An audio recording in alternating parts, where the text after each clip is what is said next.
അപ്പോൾ നമ്മുടെ ഇന്നത്തെ ക്ലാസ്സിലേക്ക് എല്ലാവർക്കും സ്വാഗതം. ഇന്ന് നമ്മൾ എടുക്കാൻ പോകുന്നത് നമ്മുടെ പുതിയ ചാപ്റ്റർ അല്ലേ, രണ്ടാമത്തെ ചാപ്റ്ററാണ് ന്യൂ നമ്പേഴ്സ്, അതായത് പുതിയ നമ്പറുകൾ. ഇത് നമുക്ക് പരിചിതമായ ചില നമ്പറുകൾ തന്നെയാണ്.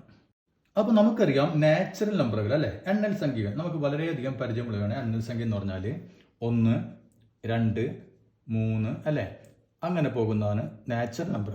പിന്നെ നമുക്കറിയാവുന്ന എന്താണ് ഭിന്നസംഖ്യകൾ, ഫ്രാക്ഷൻസ് നമുക്കറിയാം അല്ലേ. അതായത് ഭിന്നസംഖ്യ എന്ന് പറയുന്നത് എന്താണ്? ഉദാഹരണത്തിന് 4/3 അല്ലെങ്കിൽ 1/5 അല്ലെങ്കിൽ 2/10 അല്ലേ. ഇതൊക്കെ നമ്മുടെ എന്തെന്നാണ് നമ്മൾ സാധാരണ പറയാറ്? ഇതിനൊക്കെ നമ്മൾ ഫ്രാക്ഷൻ എന്ന് പറയും അല്ലേ, അതായത് ഭിന്നസംഖ്യകൾ എന്ന് പറയും. പിന്നെ നമുക്കറിയാവുന്നത് നെഗറ്റീവ് സംഖ്യകളെ കുറിച്ച് അറിയാം അല്ലേ. നെഗറ്റീവ് സംഖ്യ എന്ന് വേറെ ഒന്നുമില്ല, ഇതിന്റെ ചിഹ്നം മാറ്റി ഇട്ട് കഴിഞ്ഞാൽ, അതായത് ഇപ്പോൾ +1 നമുക്ക് -1 അല്ലെങ്കിൽ -2 അല്ലെങ്കിൽ -1/5 അല്ലെങ്കിൽ -2/10 അങ്ങനെ എഴുതാൻ പറ്റും അല്ലേ. അപ്പോൾ അത് നമ്മൾ നെഗറ്റീവ് നമ്പേഴ്സ് എന്ന് പറയും അവയെ. പിന്നെ നമുക്കറിയാവുന്ന എന്താണ് ഹോൾ നമ്പേഴ്സ് അല്ലേ, അതായത് അഖണ്ഡ സംഖ്യ എന്ന് പറയും. അഖണ്ഡ സംഖ്യ എന്ന് പറയുന്നത് എന്താണ്? 0 മുതൽ തുടങ്ങുന്നത്. അതായത് ഇപ്പോൾ നമ്മളിവിടെ 0 ഇട്ട് കഴിഞ്ഞാൽ 0, 1, 2, 3 അങ്ങനെ തുടങ്ങുന്നതിന് നമ്മൾ അഖണ്ഡ സംഖ്യ, അതായത് ഹോൾ നമ്പേഴ്സ് എന്ന് പറയും. അപ്പോൾ ഇവരുടെ എല്ലാം പ്രത്യേകത എന്താണ്? ഈ സംഖ്യകൾ മുഴുവൻ നമുക്ക് ഫ്രാക്ഷൻ ആയിട്ട് എഴുതാൻ പറ്റും. ഇപ്പോൾ ഉദാഹരണമായിട്ട് ഇപ്പോൾ 3 നമ്മൾ എങ്ങനെ ആയിട്ട് ഫ്രാക്ഷൻ ആയിട്ട് എഴുതാം? നമുക്കറിയാം 3 എന്ന് പറയുന്നത് 3/1 ആണ് അല്ലേ. അപ്പോൾ അവിടെ നമുക്ക് ഭിന്നസംഖ്യ രൂപത്തിൽ എഴുതാൻ പറ്റും. അതല്ലെങ്കിൽ 2 നമുക്ക് അങ്ങനെ ഫ്രാക്ഷൻ ആയിട്ട് എഴുതാൻ പറ്റും. ഇപ്പോൾ 10/5 എത്രയാണ്? 2 ആണ് അല്ലേ. അപ്പോൾ അതേ രൂപത്തിൽ പല രൂപത്തിലും നമുക്ക് 2നെ ഫ്രാക്ഷൻ ആയിട്ട് എഴുതാം. അല്ലെങ്കിൽ 4/2 2 തന്നെയാണ് അല്ലേ. അപ്പോൾ ഇങ്ങനെ ഭിന്നസംഖ്യ രൂപത്തിൽ എഴുതാൻ പറ്റിയ ഈ സംഖ്യകളെയാണ് നമ്മൾ മൊത്തത്തിൽ റാഷണൽ നമ്പേഴ്സ്, അതായത് ഭിന്നക സംഖ്യ എന്ന് പറയുന്നത്. ഇനി ഭിന്നസംഖ്യ രൂപത്തിൽ നമുക്ക് എഴുതാൻ പറ്റാത്ത നമ്പറുകളുണ്ടോ എന്ന് നമുക്കപ്പോൾ ഒരു ചോദ്യം വരും അല്ലേ. ഉണ്ട്. അത് ഏതൊക്കെയാണ്? അപ്പോൾ അത് നമുക്കൊന്ന് നോക്കാം. ഇവിടെ ഞാനൊരു സ്ക്വയർ വരച്ചിരിക്കുന്നു. ഇതൊരു സ്ക്വയർ ആണ്. ഇതിന്റെ ഓരോ വശങ്ങളുടെ നീളം 1 മീറ്റർ ആണെന്ന് വിചാരിക്കുക. ഇത് 1 മീറ്റർ, ഇത് 1 മീറ്റർ. അങ്ങനെയാണെങ്കിൽ ഇതിന്റെ ഡയഗണൽ, അതായത് വികരണത്തിന്റെ നീളം എത്രയായിരിക്കും? വികരണം എന്ന് പറഞ്ഞാൽ ഇത് അല്ലേ, 2 മൂലകൾ തമ്മിൽ യോജിപ്പിക്കുന്നതാണ് വികരണം. ഇതിന്റെ നീളം എത്രയായിരിക്കും? അപ്പോൾ ഇതൊരു സമചതുരമാകുമ്പോൾ നമുക്കറിയാം ഇത് എത്രയായിരിക്കും? 90 ഡിഗ്രി ആയിരിക്കും അല്ലേ. അപ്പോൾ നമുക്ക് ഇവിടെ ഒരു ത്രികോണം കിട്ടി. ഈ ത്രികോണം അതായത് ഒരു മട്ട ത്രികോണമാണ്, റൈറ്റ് ആംഗിൾ ആണ് അല്ലേ. അപ്പോൾ ഇത് റൈറ്റ് ആംഗിൾ ആണെങ്കിൽ നമുക്കറിയാം ഇതിന്റെ ഓപ്പോസിറ്റ് കിടക്കുന്നത് കർണമായിരിക്കും, ഹൈപ്പോട്ടിനസ്. ഇത് ബേസ്, ഇത് ആൾട്ടിറ്റ്യൂഡ് അല്ലേ, അതായത് പാദം, ലംബം, കർണം. അപ്പോൾ മട്ടത്രികോണം എന്ന് പറയുമ്പോൾ തന്നെ നമുക്ക് ഓർമ്മ വരും പൈത്തഗോറസ് സിദ്ധാന്തം ഓർമ്മ വരും അല്ലേ. അതായത് കർണം സ്ക്വയർ = പാദം സ്ക്വയർ പ്ലസ് ലംബം സ്ക്വയർ. അപ്പൊ അങ്ങനെയാണെങ്കിൽ പൈത്തഗോറസ് സിദ്ധാന്തം അനുസരിച്ച് നമുക്കറിയാം, നമുക്ക് എളുപ്പത്തിൽ തന്നെ ഇതിന്റെ നീളം കണ്ടുപിടിക്കാൻ പറ്റും അല്ലേ. അതായത് ഇത് കർണമാണ്, ഹൈപ്പോട്ടിനസ് ആണ്. ഹൈപ്പോട്ടിനസ് നീളം എന്ത് വരും? ഇതിന്റെ സ്ക്വയർ പ്ലസ് ഇതിന്റെ സ്ക്വയർ അല്ലേ. അത് നമുക്കറിയാം h² കർണ സ്ക്വയർ = പാദം സ്ക്വയർ, അതായത് 1ന്റെ സ്ക്വയർ പ്ലസ് ലംബം സ്ക്വയർ, ആൾട്ടിറ്റ്യൂഡിന്റെ സ്ക്വയർ. അതായത് 1 + 1 = 2. ഇവിടെ h² ആണ്, അതായത് കർണത്തിന്റെ സ്ക്വയർ ആണ് 2. അങ്ങനെയാണെങ്കിൽ കർണം എത്രയായിരിക്കും? h = √2 അല്ലേ. അതിന്റെ വർഗ്ഗമൂലം നമ്മൾ കണ്ടാൽ മതി. അപ്പൊ നമുക്ക് ഇവിടുത്തെ നീളം കിട്ടി, √2 ആണ് ഇതെന്ന് കിട്ടി. അപ്പൊ ഇവിടെ 1 മീറ്ററും ഇവിടെ 1 മീറ്ററും വന്നാൽ ഇതിന്റെ നീളം √2 ആണ്. അപ്പോൾ √2ന്റെ വില എത്രയാണ്? ഏത് സംഖ്യയുടെ വർഗ്ഗമാണ് ഈ 2? അല്ലെങ്കിൽ സ്ക്വയർ ആണ് 2 അല്ലെ. √2 എന്ന് പറഞ്ഞാൽ ഇതിന്റെ അർത്ഥം അതല്ലേ. അതായത് 1 × 1 ആണ് 1 അല്ലെ, അതായത് 1ന്റെ സ്ക്വയർ ആണ് 1.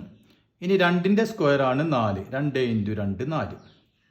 ഇവിടെ നമുക്ക് കിട്ടിയിട്ടുള്ളത് √2 ആണ് അല്ലെ. അപ്പൊ ഇതിന്റെ ഇടയിലാണ് നമ്മൾ 2ന്റെ സ്ഥാനം കിടക്കുന്നത് ആണല്ലോ. ഇതിന്റെ ഇടയിലാണ് 2 വരേണ്ടത്. അപ്പൊ 1ന്റെ വർഗ്ഗമല്ല 2ന്റെയും വർഗ്ഗമല്ല. √2 എന്ന് പറയുന്നത് ഇവര് 2ന്റെയും ഇടയിൽ കിടക്കണം ആണല്ലോ. അപ്പൊ √2ന്റെ വാല്യൂ 1നും 2നും ഇടയിലായിരിക്കും. അപ്പൊ 1നും 2നും ഇടയിൽ എന്ന് പറയുമ്പോൾ എന്താ, നമുക്ക് ഒരു കാര്യം ഉറപ്പായി, അതൊരു എണ്ണൽ സംഖ്യ അല്ല അല്ലെ. അപ്പൊ അതിനിടയിലുള്ള ഒരു ഫ്രാക്ഷൻ ആയിരിക്കും വരിക. അപ്പൊ √2ന്റെ വാല്യൂ നമുക്ക് എന്ത് മനസ്സിലായി? ഒരു ഫ്രാക്ഷൻ നമ്പർ ആയിരിക്കും വരിക.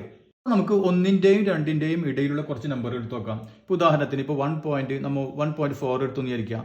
അപ്പോൾ 1.4 × 1.4 നമുക്കറിയാം 14 × 14 196. അപ്പോൾ 1.96 കിട്ടി അല്ലേ. അപ്പോൾ ഇത് നോക്കിയാൽ 2ന്റെ കുറച്ചടുത്ത് വന്നിട്ടുണ്ട് അല്ലേ. 1.96 എന്ന് വെച്ചാൽ 2നോട് ചേർന്ന് വന്നിട്ടുണ്ട്, പക്ഷെ 2 ആയിട്ടില്ല. അപ്പോൾ നമുക്ക് 1.5 എടുത്ത് നോക്കാം. 1.5 ഇൻറ്റു 1.5 അപ്പോൾ എത്ര വരും? 225 അപ്പോൾ 2.25. 2 കൂടുതലായിപ്പോയി അല്ലേ? അപ്പോൾ അതിൻ്റെ അർത്ഥം എന്താണ്? 1.4നും 1.5നും ഇടയിലാണ് റൂട്ട് 2ന്റെ വാല്യൂ. നമുക്ക് 1.4ന്റെ മുകളിലുള്ള സംഖ്യ ആയിരിക്കും 1.5ന്റെ താഴെയുള്ള സംഖ്യ അല്ലേ? അപ്പൊ നമ്മൾ അതേ രൂപത്തിൽ ചെയ്തു വരുമ്പോൾ 1.4142 നമ്മൾ ചെറിയ സംഖ്യ കൂട്ടി കൂട്ടി കൂട്ടി ഒന്ന് ഇത്ര എത്തിയിരിക്കാം. അങ്ങനെയാണെങ്കിൽ അതിന്റെ സ്ക്വയർ 1.999989 എന്നാണ്. മനസ്സിലായല്ലോ? അപ്പോഴും ഇതെവിടെ എത്തിയിട്ടില്ല, 2ലേക്ക് എത്തിയിട്ടില്ല. അപ്പൊ ഇതിനേക്കാൾ കുറച്ചും കൂടി സംഖ്യ വേണം. വീണ്ടും ചെക്ക് ചെയ്ത് കഴിഞ്ഞാൽ നമുക്ക് 1.4141 ആണ് ഇവിടെ അല്ലേ? 1ന് പകരം 2 കൊടുത്തു കഴിഞ്ഞാലോ അപ്പൊ നമുക്ക് കിട്ടുന്നത് 2.0000018 ആയിരിക്കും. അപ്പൊ അതായത് 2നേക്കാൾ അല്പം കൂടി കടന്നുപോയി അല്ലേ? അപ്പൊ അതിൽ നിന്ന് എന്ത് മനസ്സിലാക്കാം? റൂട്ട് 2ന്റെ വാല്യൂ ഇതിന് 2നും ഇടയിലായിരിക്കും. നമുക്ക് കൃത്യമായിട്ട് ഒരിക്കലും കിട്ടില്ല. അപ്പോൾ 1.41421നും 1.41422നും ഇടയിലായിരിക്കും ഇതിൻ്റെ വാല്യൂ. ഏതിൻ്റെ വാല്യൂ? Root 2ന്റെ value.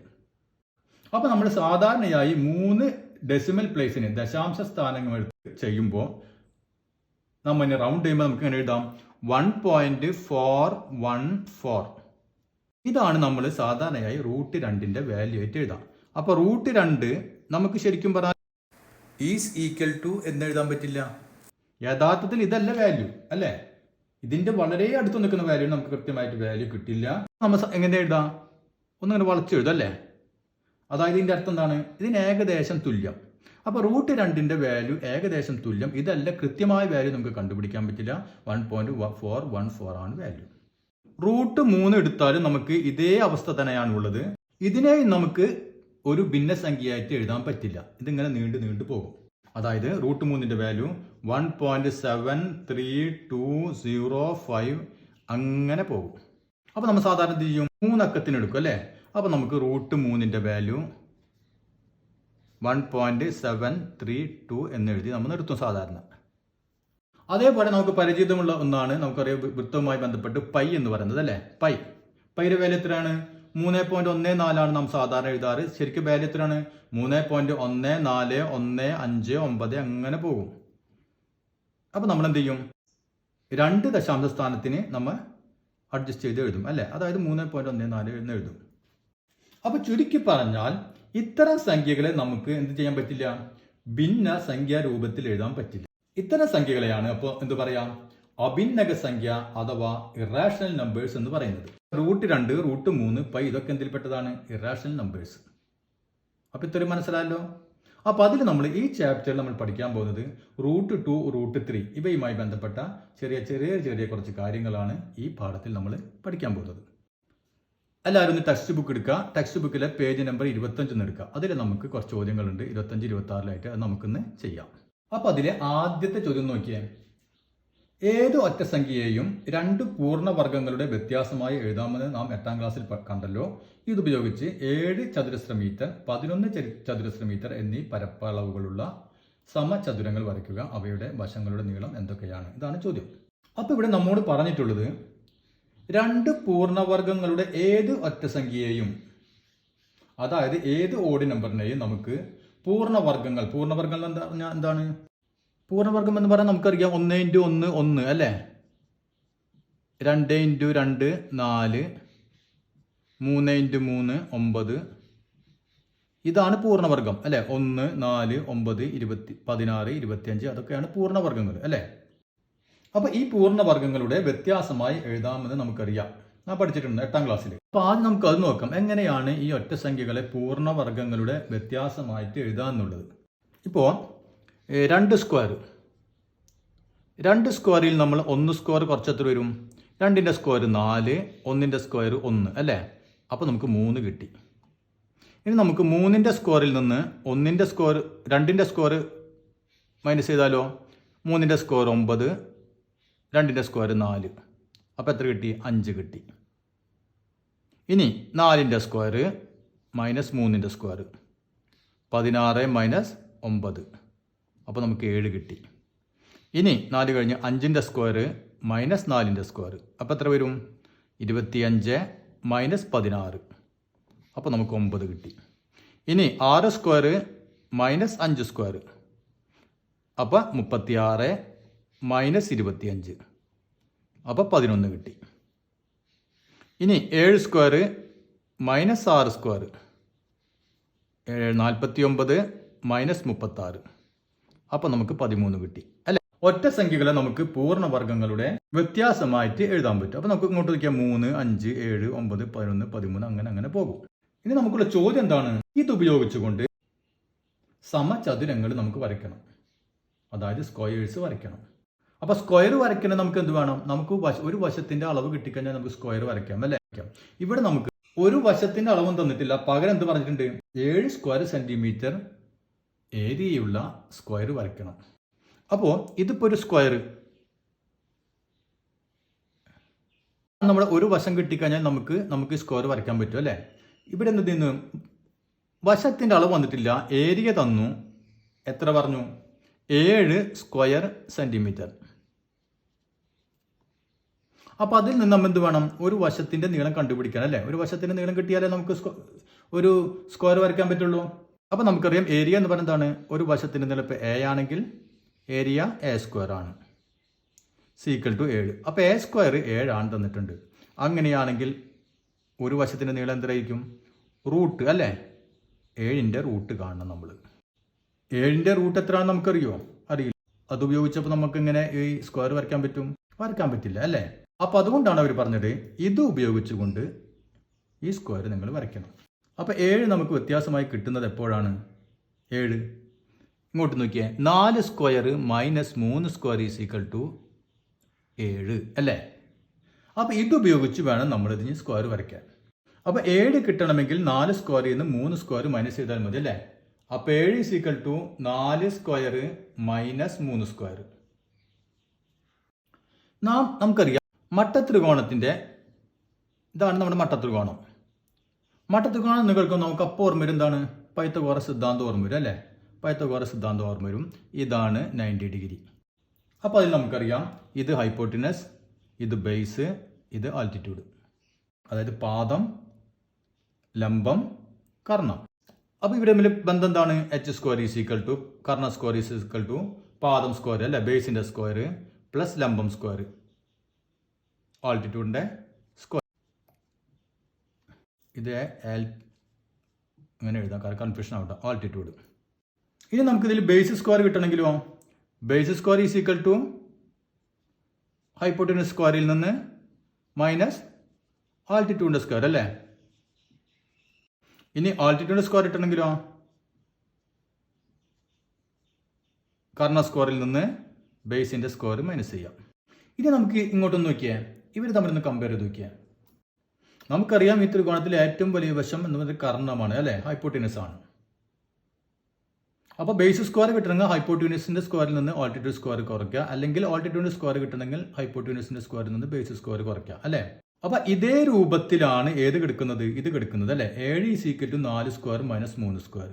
അതായത് ഇപ്പോൾ അത് ബേസ് ആയിട്ടോ ആൾട്ടിറ്റ്യൂഡ് ആയിട്ടോ എടുത്തോ, അത് നിങ്ങൾ ഇഷ്ടം ഏത് വേണമെങ്കിലും എടുക്കാം. ആൾട്ടിറ്റ്യൂഡ് എടുക്കുകയാണെങ്കിൽ altitude square is equal to H square, അത് 4 square minus B square minus 3 square അല്ലേ. അപ്പോൾ നമുക്ക് ഇതേ രൂപത്തിൽ ഇതൊന്നും കൊണ്ട് നോക്കിയാൽ, അതായത് 7ന് പകരം ആൾട്ടിറ്റ്യൂഡിൻ്റെ square is equal to 4 square H square കർണ സ്ക്വയർ മൈനസ് ഇത് പാദം ബേസിൻ്റെ സ്ക്വയർ. അപ്പോൾ അങ്ങനെയാണെങ്കിൽ ഇവിടെ ഹൈപ്പോട്ടിനസ് എത്ര ആയിരിക്കും? ഇവിടെ എച്ച് സ്ക്വയർ 4 സ്ക്വയർ ആണ് അല്ലേ. എച്ച് സ്ക്വയറിൻ്റെ സ്ഥാനം 4 സ്ക്വയർ. അപ്പോൾ എച്ച് എത്ര ആയിരിക്കും? H is equal 4. B square 3 square ആണെങ്കിൽ ബി എത്ര ആയിരിക്കും? 3 അല്ലേ. അങ്ങനെയാണെങ്കിൽ ആൾട്ടിറ്റ്യൂഡ് എത്ര ആയിരിക്കും? ലംബം എത്ര ആയിരിക്കും? 7 ആണെങ്കിൽ അതിൻ്റെ റൂട്ട് കാണണം അല്ലേ. റൂട്ടാണ് കണ്ടത്. നമ്മളിപ്പോൾ 4 സ്ക്വയറിൻ്റെ റൂട്ടാണ് കണ്ടത്. അപ്പോൾ 4 സ്ക്വയർ എന്ന് പറഞ്ഞാൽ 16, 16ൻ്റെ റൂട്ടാണ് 4. ബി സ്ക്വയർ 3 സ്ക്വയർ എന്ന് പറഞ്ഞാൽ 9. അപ്പോൾ ബി റൂട്ട് 9 3. അപ്പോൾ ആൾട്ടിറ്റ്യൂഡ് എന്തായിരിക്കും? റൂട്ട് 7 അല്ലേ. അപ്പോൾ നമുക്കവിടെ കാണാൻ പറ്റില്ല, അതുകൊണ്ട് ആൾട്ടിറ്റ്യൂഡ് എന്ത് എഴുതാൻ പറ്റുള്ളൂ? നമുക്ക് റൂട്ട് 7 എന്ന് എഴുതാൻ പറ്റുള്ളൂ. ക്ലിയർ ആണല്ലേ? ഇതിൽ നിന്ന് നമുക്ക് എന്ത് മനസ്സിലായി?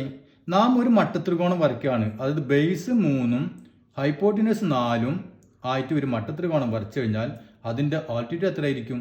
√7 ആയിരിക്കും.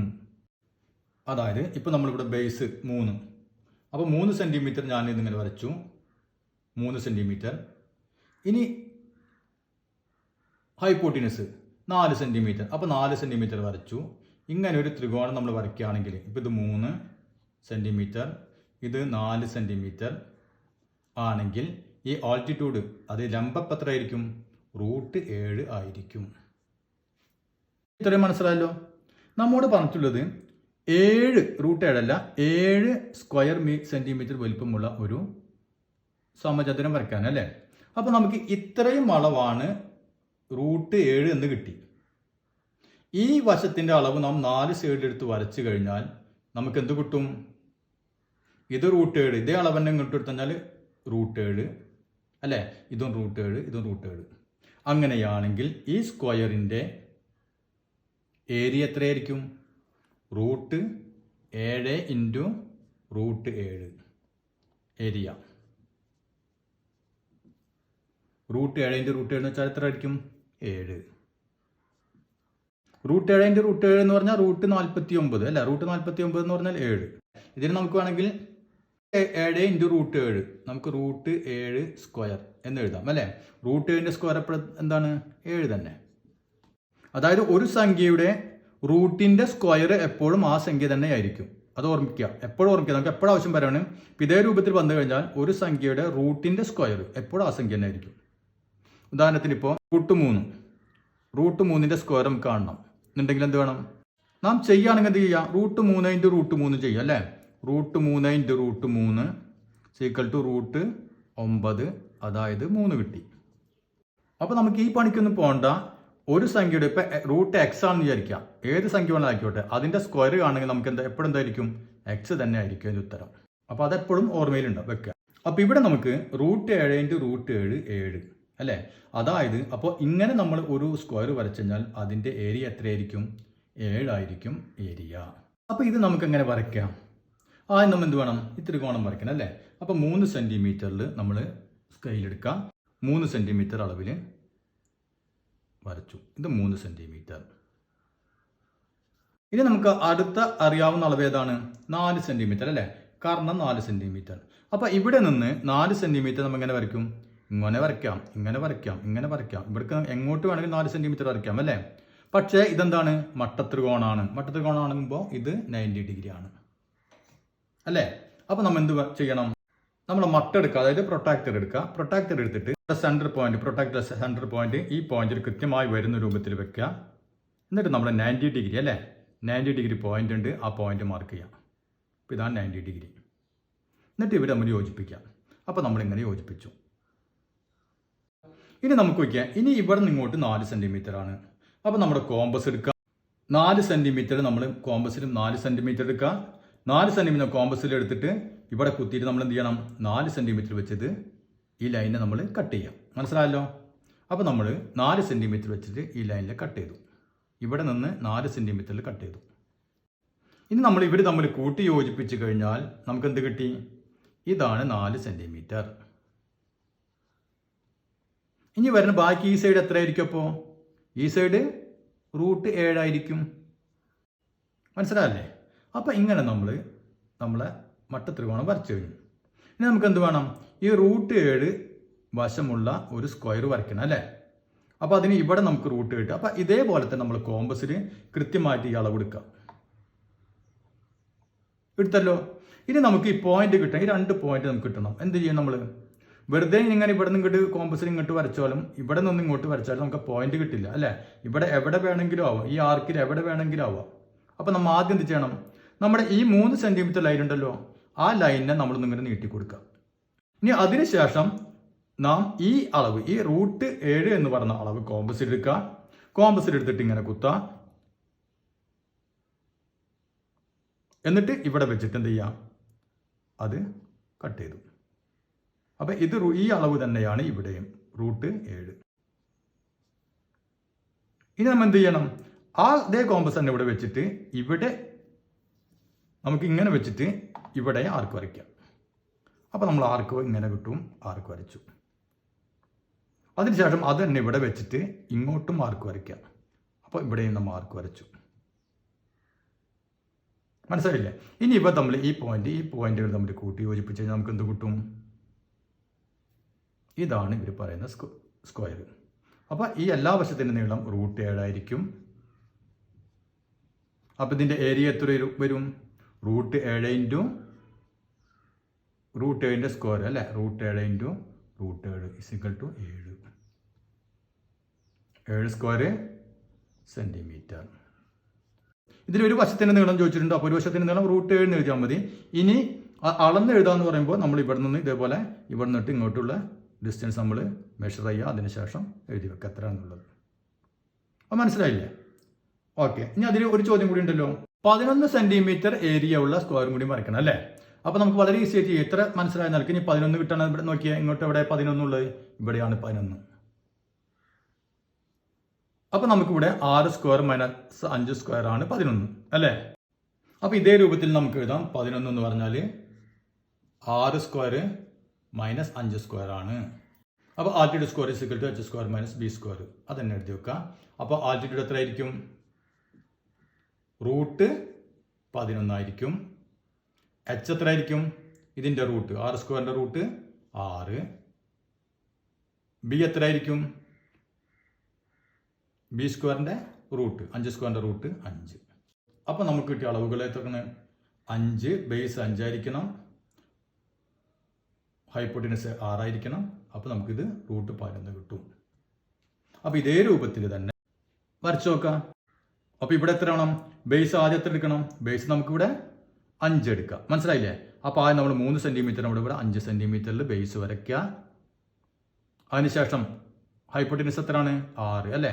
അപ്പോൾ ഇത് 6 ആയിരിക്കണം. അതിന് മുമ്പ് ഇത് നമ്മൾ മട്ടം വെച്ചിട്ട് പ്രൊട്ടാക്ടർ വെച്ചങ്ങായിട്ട് ഇത് 90 ഡിഗ്രി ആദ്യം ഇവിടെ മാർക്ക് ചെയ്യുക. എന്നിട്ട് എന്ത് ചെയ്യണം? ഇവിടെ നിന്ന് ഹൈപ്പോട്ടിനസ് 6 ആണ് അല്ലേ? അപ്പോൾ 6 സെൻറ്റിമീറ്റർ വെച്ചിട്ട് ഇതിനെ കട്ട് ചെയ്യാം. അപ്പോൾ ഇവിടെ 6.